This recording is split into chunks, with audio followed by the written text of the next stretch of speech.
Hey guys, what's up? It's Keith here with another MTG deck tech. This is called Budget Temur Mid-Range / Aggro.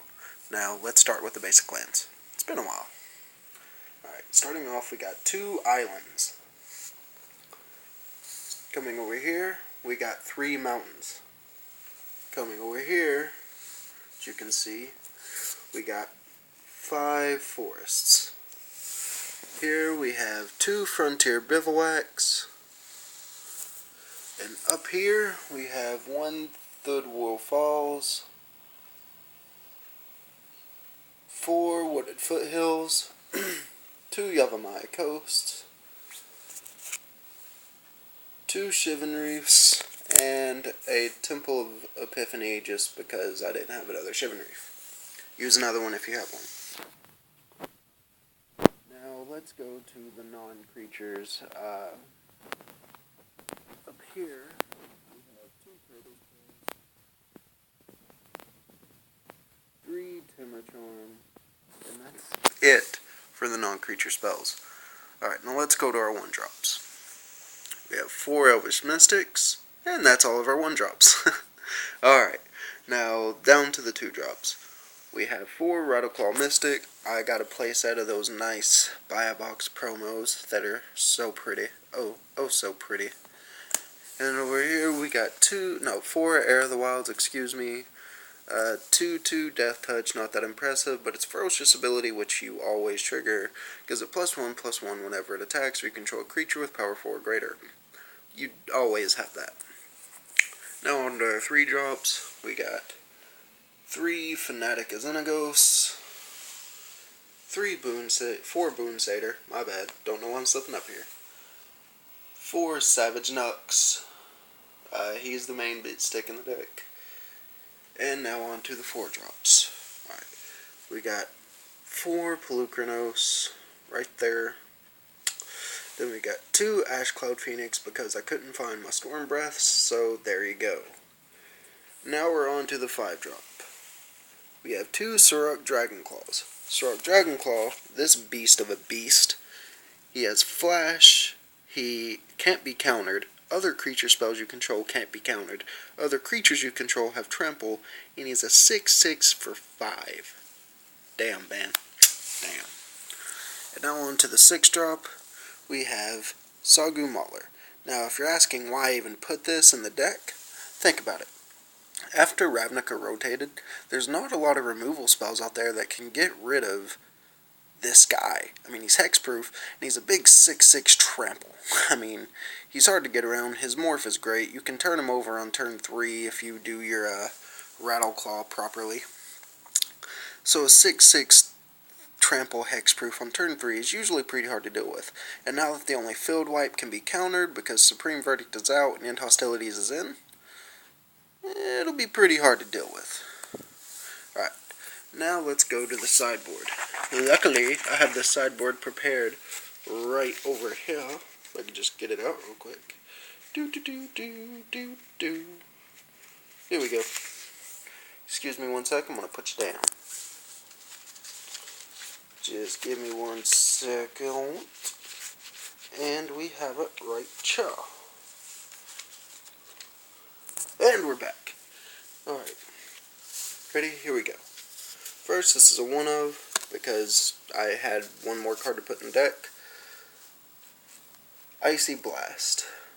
1 blue X, tap X target creature is ferocious. If you control power 4 or greater, those creatures don't untap in their untap steps. Yeah, whatever, it's decent. Let's move on. Disdainful Stroke, counter target spell with converted mana cost 4 or greater, so Planeswalkers and the Field Wipe and everything that gives you nightmares. So that will be a 3-of. Then we have Stubborn Denial, which is amazing in this deck. 1 blue, counter target non-creature spell unless its controller plays 1. But if you have Ferocious, if you control a creature with power 4 or greater, just straight up counter that spell. So let's get all 4 of those in there. There you go. Then we have 1, 2, 3 Naturalize. What Naturalize does is it destroys target artifact or enchantment. Because, you know, of course our crew fix is a thing. whip is a thing. Enchantments are definitely a thing right now. Then we have 1, 2, 3 Cetacean tactics to fight stuff we don't like, and our creatures definitely love to fight. So that's a thing as well. And then 1 Cranial Archive, because, you know, that mill combo deck is most definitely a thing in Standard. Cool story, bro. So, boom. And now let's move on and talk about what this deck's supposed to do. So, let me just point out the best turn 2 we can have in this. Turn 1, this, into this, and then you play down of this. Then, with Roma, Overspin Stick and Mountain, bring this bad boy out on turn 2. Pretty good. Pretty good. Right, but on to the actual point of the deck. So with this deck, you kind of just want to beat face and you want to beat it fast. So, yeah, I mean, you just use all of your mana dorks and you keep your Air of the Wilds up, swinging in for early game damage and blocking your face against bigger stuff. Until you can pull off some sweet tricks with Savage Nux, and once Savage Nux is out, he's as hard to deal with as Ash Cloud here. When he dies, you morph him and unmorph him, and he does stuff, and he deals damage, and he's just a good old 4-1. But he dies to everything. So you're basically just trying to kill your opponent, but it's slightly a little bit mid-rangey, because once you do get to the point where you're summoning him, and you're summoning him, you're basically just bashing their faces for everything you can afford.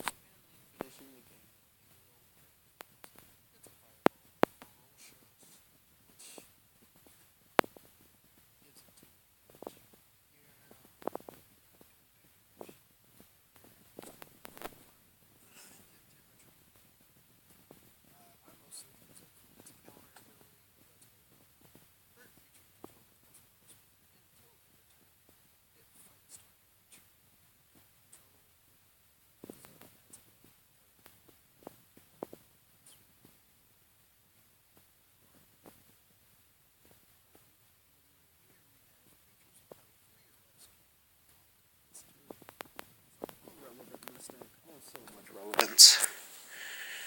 What else we got, y'all? Is there anything else worth talking about? Oh yeah, Pelucranos. I could go into detail about Pelucranos, but you already know what he does if you're into Magic, because he has been a big part in just Standard for a long time. Most notably Jund Monsters. Is that right, Jund? Gruul Monsters. What am I talking about? Anyways, then we have Boon Satyr. He's a good 3-drop, I guess, but I usually like to bestow him on stuff like but, you know, that's just that. And what else? Oh, Savage Nux. I should probably go over his ability because he's relatively new. He's a 3-drop 4/4, so that's gravy. And then his green ability, for 2 colorless and 1 green, Savage Nux gets +2/+2 until end of turn. You can only activate this ability once a turn. I can understand why they would say that if they only gave him 1 green as that cost, but giving it 3 on the cost and then only being able to activate him once a turn seems kind of meh. Alright, but then we get down to here, and it says 2 colorless and 1 blue. Return them from the battlefield to your hand. That seems pretty relevant with kill spells all over the place. And then if you do return them to your hand, you can, with 1 red, give this little boy haste, because he's all savage with his knuckles. And then you know what Fnatic does. He is a 3/3 with the only relevant tribute I've run across. Whenever he enters the battlefield, he's either a 4/4 haste until in a turn with +1/+1, or your opponent can pay tribute and give him a permanent +1/+1. Yay stuff. Oh, and this guy right here. I looked at him because show you how pretty he is, but I didn't go over what he does. He is a 2-drop 2/1. Rather that be a 1/2, but whatever, because it's Temur, they be strong. He taps for 1 Temur, which is green, blue, or red, and you can morph him for 2 instead of 3. What? Yeah, I know, it's awesome. When he unmorphs, you add 1 Temur to your mana pool.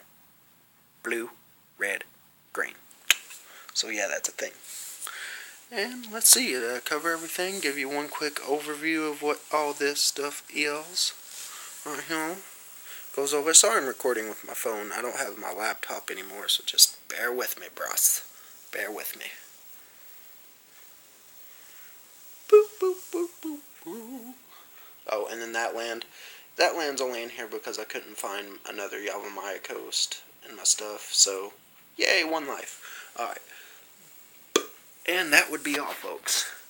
Thank you for your support, and I'll be sure to make more Magic videos. I'm currently trying to get into competitive play at the PTQs and stuff, so be looking forward to seeing a lot more videos a lot more often. This is Keith. I'll see you later.